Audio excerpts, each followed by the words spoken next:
নমস্কার, আমি মিলন স্যার। পাল একাডেমি সেন্টারে তোমাদের সকলকে জানাই স্বাগত। আমি আজকে আবার নিয়ে এসেছি তোমাদের কাছে একাদশ শ্রেণীর উচ্চতর গণিতের ত্রিকোণমিতির তোমাদের যৌগিক কোণের কোণানুপাত বা মিশ্র কোণের কোণানুপাতের আরেকটি নতুন ক্লাস নিয়ে। আজকের এই টিউটোরিয়ালটিতে তোমাদের সাথে আমি আলোচনা করব। তোমরা দেখতেই পাচ্ছ যে আমি দুটো কিন্তু এখানে অলরেডি অঙ্ক লিখে রেখেছি। এই দুটো অঙ্ক কিভাবে করতে হবে এই নিয়ে আজকের এই ক্লাসে তোমাদের সাথে আমি আলোচনা করব, এবং এই দুটো অঙ্ক কিন্তু তোমাদের হায়ার সেকেন্ডারিতে এসেছে। বিশেষ করে তোমাদের এই অধ্যায়ের যৌগিক কোণের কোণানুপাত বা মিশ্র কোণের কোণানুপাতের এই যে অধ্যায়, এই অধ্যায়ের যতগুলি কোশ্চেনের আমি ক্লাস আপলোড করেছি প্রত্যেকটি কোশ্চেন কিন্তু তোমাদের হায়ার সেকেন্ডারিতে এসেছে।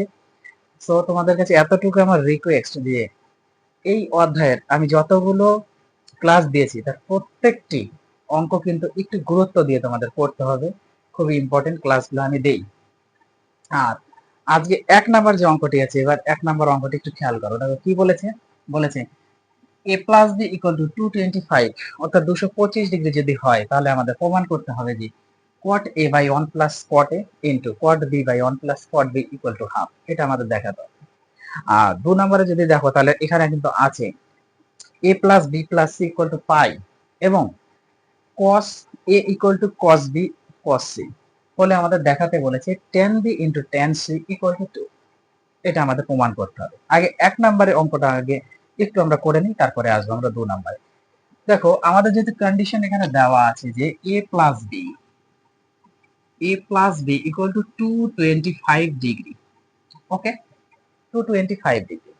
এখন 225 ডিগ্রিকে কিন্তু আমরা অলরেডি এখানে বসাতে পারি যে 180 ডিগ্রি প্লাস 45 ডিগ্রি। 180 প্লাস 45 আমরা অবশ্যই করতে পারি, তাই না? তাহলে এখন যদি আমরা cot a প্লাস বি করি, cot a প্লাস বি যদি করি, তাহলে কিন্তু আমরা যদি একটু cot a প্লাস বি দিয়ে আমরা করছি যে cot a plus b equal to, তার মানে কি হবে cot a প্লাস বির মানটা আমরা এখানে এটা লিখতে পারি এখন 180 ডিগ্রি প্লাস 45 ডিগ্রি, তাই না? a প্লাস বি মানে হচ্ছে 225, 225কে আমরা ভাঙিয়ে নিয়েছি 180 প্লাস 45, তার মানে cot a প্লাস বি মানে equal to cot 180 degree plus 45 degree. এতটুকু আমরা লিখতে পারি। এখন দেখো, এখন একটু খেয়াল করো তোমাদের এইখানে যে cot a plus b equal to cot a plus b equal to, আচ্ছা এবার cot 180 ডিগ্রি প্লাস 45, তার মানে কোন পাদে রয়েছে? অবশ্যই এটা 3 নাম্বার পাদে রয়েছে, তাই না? আর এখানে যুগ্ম যেহেতু আছে, ইভেন নাম্বার রয়েছে, তার মানে এটা cot cotই থাকবে এবং 45 ডিগ্রি আসবে, 3 নাম্বার পাদে রয়েছে। এর চিহ্নটা দেখতে হবে। 3 নাম্বার পাদ কিন্তু অল সাইন ট্যান, অর্থাৎ ট্যান এবং কটেরই ঘর আছে। তার মানে এটা কি হচ্ছে? পজিটিভ। পজিটিভই থাকছে, তাই না? কারণ 3 নাম্বার পদ কার থাকে? ট্যান আর কটের। 1 নাম্বার হচ্ছে সাইন কসেক এবং 4 নাম্বার হচ্ছে কস অ্যান্ড সেক। তাহলে এটা কটেরই ঘর আছে, সো এখানে আর চিহ্ন কোনো পরিবর্তন হবে না। এখন এই জিনিসটাকে আমরা কি লিখতে পারি বলতো? cot a প্লাস বি মানে কি? cot a প্লাস বি ফর্মুলাটাকে দিয়ে আমরা cot a cot b minus 1 by cot a cot b minus 1 by cot b plus cot a। এটা হচ্ছে আমাদের cot a প্লাস বির ফর্মুলা। আর এখানে cot 45 মানে কত? 1। cot 45 ডিগ্রি মান হচ্ছে 1। এটা তোমরা প্রত্যেকেই জানো। এইবার দেখো যদি আমরা একটু ক্রস যদি গুণ করি তাহলে কি আসছে? দেখো কোনাকুনি ক্রস গুণ করলে আমাদের হচ্ছে cot a cot b minus 1 equal to 1 দিয়ে যদি এটা গুণ করি তাহলে cot b plus cot a থাকবে, তাই না? এখন আর একটু খেয়াল করো, এই যে cot a cot b, cot a cot b এই জিনিসটা কি? আচ্ছা আর একটা লাইন আমরা করে নিই, cot a cot b, এই একটাকে যদি আমরা ওই দিকে নিই তাহলে প্লাস হয়ে যাবে, মাইনাস আছে এদিকে আছে প্লাস হয়ে গেল। একটু এটা সাজিয়ে লিখি, cot এটাকে আগে রাখি আর cot বিটাকে আমরা পরে রাখি।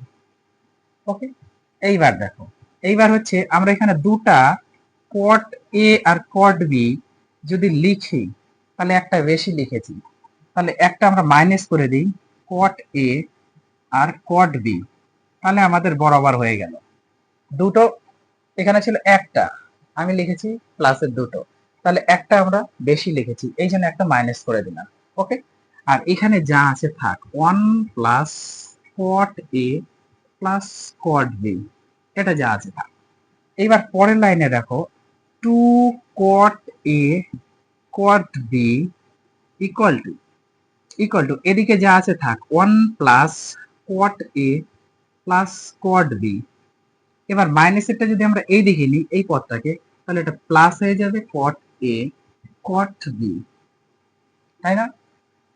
পরের লাইনে এটা 2 কট এ কট বি আছে থাক, ইকুয়াল টু এই দুটো পদের মধ্যে কিছু কমন যাচ্ছে না, মানে এক যাবে, 1 প্লাস কট এই থাকবে, আর এই দুটো পদের মধ্যে কিন্তু প্লাস কট বি কমন যাচ্ছে, তাহলে এখানে পড়ে আছে 1 প্লাস কট এ, তাই না?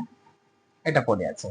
এবার আরেকটা লাইন আমরা এখান থেকে করতে পারি, তাহলে কি সরাসরি এখন, যে এটা 2 কট a cot b equal two, দুটোর মধ্যে একটা কমন নিয়ে নিই, তাহলে 1 প্লাস কট এ, আর পড়ে আছে আমাদের 1, আর এখানে প্লাস কট বি পড়ে আছে।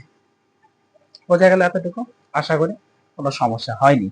এইবার দেখো, আমি একটু উপরে করছি। হ্যাঁ, এই যে কট এর সাথে পরের লাইন, ওকে, আমরা কট এর সাথে কি করব, কট এর নিচে আমরা কট, এই যে কট এ এর নিচে আমরা 1 প্লাস কট এটাকে রাখি, 1 প্লাস কট এটাকে রাখি, ইনটু এই যে কট বি ছিল, কট বি, এবার এই কট বি এর নিচে আমরা 1 প্লাস কট বিটাকে রাখি। কোনো সমস্যা? তাহলে এইটাকে ইকুয়াল হবে, ইকুয়াল হলে কি হচ্ছে, উপরে তো এক থাকবে, আর এই যে এর পাশে যে 2 ছিল, এই দুইটা যদি আমরা একটু নিচে আনি, তাহলে কোনাকুনি গুণ করলে কিন্তু আমাদের এটাই থাকবে, যে টু কট, সরি এটা এ হবে, cot a cot b, two cot a cot b equal to আমাদের কিন্তু এটা কোনাকুনি যদি গুণ করি, তাহলে এই জিনিসটা কিন্তু তোমাদের এখানে প্রমাণ করে দেখাতে বলেছি, যে cot a by 1 plus cot a into cot b by 1 plus cot b equal to 1/2। এটা হচ্ছে আমাদের প্রমাণিত। ওকে, এটা হচ্ছে প্রুফড। আশা করি তোমাদের 1 নাম্বার অঙ্ক নিয়ে কোনো সমস্যা নেই। তাহলে তোমরা এই 1 নাম্বার অঙ্কটা একটু স্ক্রিনশট করো। এবার আসবো আমি 2 নাম্বার অঙ্ক। তাহলে এটা একটু আমার মুছতে হবে। ওকে, আমি একটু মুছে দিই, ততক্ষণে তোমরা স্ক্রিনশটটা করে নাও। দেখো, এখন হচ্ছে আমাদের করতে হবে 2 নাম্বারে। 2 নাম্বারে আমাদের দেওয়া আছে, এক্ষেত্রেও কিন্তু আমাদের কন্ডিশনটা দেওয়া আছে, তাই না? যে এ প্লাস বি প্লাস আর কি আছে সি ইকুয়াল টু দেওয়া আছে আমাদের pi, a plus b plus c equal to হচ্ছে আমাদের পাই দেওয়া আছে। এবং আরেকটা কন্ডিশন যদি একটু খেয়াল করো, তাহলে দেখবা যে সুন্দরভাবে দেওয়া আছে, সেটা হচ্ছে cos a ইকুয়াল টু, দেখো কি দেওয়া আছে, cos a equal to cos b আর cos c, এইটা দেওয়া আছে। এই যে দুটো কন্ডিশন, এই দুটো কন্ডিশন থেকে আমাদের এখানে প্রমাণ করতে হবে যে tan b আর tan c এর গুণফল ইকুয়াল টু 2 আনতে হবে, তাই না? তাহলে দেখো এটা কিভাবে করব, একটু খেয়াল করো। এবার আমাদের যেহেতু দেওয়া আছে a plus b plus c equal to pi, a plus b plus c equal to pi, আমরা যদি বি প্লাস সিটাকে এইদিকে রাখি, তাহলে পাই মাইনাস এটাকে আমরা ওইদিকে নিতে পারি, তাহলে এটাকে ওইদিকে নিলে মাইনাস হয়ে যাবে, এই জন্য পাই মাইনাস এ হয়ে গেল। এখন এখন কি করতে হবে, দেখো আমরা যদি cos cos b plus c আর এইদিকে যদি cos পাই মাইনাস এ করি, কোনো সমস্যা? তার মানে কি, আমরা বোথ সাইডে cos নিলাম, আমরা উভয় পক্ষে cos নিলাম। ওকে, এখন cos b প্লাস সি, এবার b কে যদি আমরা a ধরি এবং c কে যদি আমরা b ধরি, তাহলে cos a প্লাস b এর ফর্মুলাটা কি তোমরা প্রত্যেকেই জানো, cos a প্লাস b মানে হচ্ছে cos a মানে b, a মানে হচ্ছে b, cos a cos b হয়ে গেল, মাইনাস sin a বলতে b ইন্টু sin b বলতেছি, বোঝা গেল? এ হচ্ছে cos a প্লাস b এর formula, cos a cos b minus sine a sine equal to, এবার এটা দেখো তো, cos pi minus a, cos pi minus a, এটা মানে এটা কত নম্বর পাদে রয়েছে? পাই মানে হচ্ছে আমাদের দ্বিতীয় পাদ, দ্বিতীয় পাদ, কিন্তু তার থেকে মাইনাস এ তে আছে, এ মানে থিটা ধরতে পারি, তার মানে এ 2 নম্বর পাদে রয়েছে। এবার 2 নম্বর পাদ কার ঘর? সাইনের ঘর, সাইন এবং কসেকের ঘর। সো এখানে আমাদের চিহ্ন নেগেটিভ হবে, এবং এটা হচ্ছে ইভেন্ট নাম্বার আছে, পাই মিনস ইভেন্ট নাম্বার, যুগ্ম সংখ্যা, সেহেতু এখানে কোন অনুপাত চেঞ্জ হবে না। তাহলে cos পাই মাইনাস এ ইকুয়াল টু মাইনাস cos এ। ক্লিয়ার এতটুকু?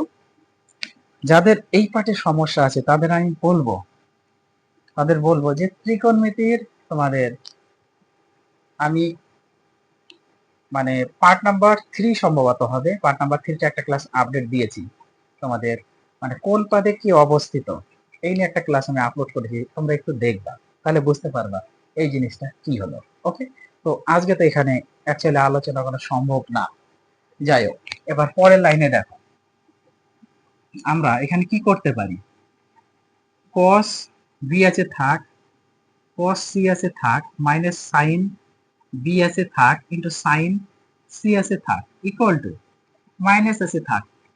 এবার cos এ মানে কি দেখো তো, একটু খেয়াল করো, cos এ মানে তোমাদের কিন্তু দেওয়া আছে একটা কন্ডিশন, একটু উপরে দেখো, খেয়াল করো, এই যে cos এ মানে হচ্ছে cos b and cos c, তার মানে ক্রস, আমরা এখানে লিখতে পারি cos বি আর cos সি, যেহেতু যেহেতু cos a equal to cos b আর cos সি, সেহেতু আমরা এটা লিখতে পারি। এখন পরের লাইনে দেখো, পরের লাইনে কি করতে হবে দেখো তো, এখানে cos বি আর cos সি, cos বি আর cos সি, এটা আছে থাক। আচ্ছা, এই এটা যদি আমরা এদিকে আনি, কোনো সমস্যা আছে কি? এই পদটাকে আমরা এইদিকে নিয়ে নিই, তাহলে প্লাস দিয়ে দিই, প্লাস এটা কি আছে, cos বি আর cos সি, করতে পারি না? অবশ্যই করতে পারি। এখানে cos বি cos সি ছিল, বসে গেল।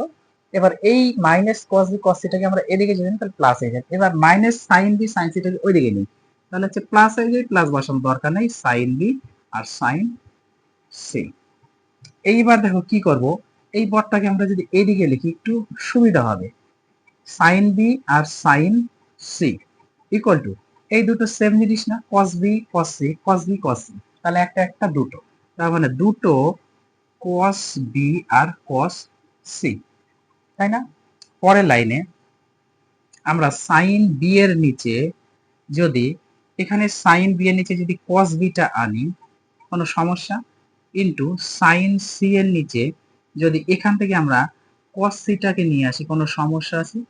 cos সিটাকে নিয়ে আসলে কোনো সমস্যা নেই, cos সি রেখে দিলাম, ইকুয়াল টু এইদিকে 2 আছে, 2 আছে 2।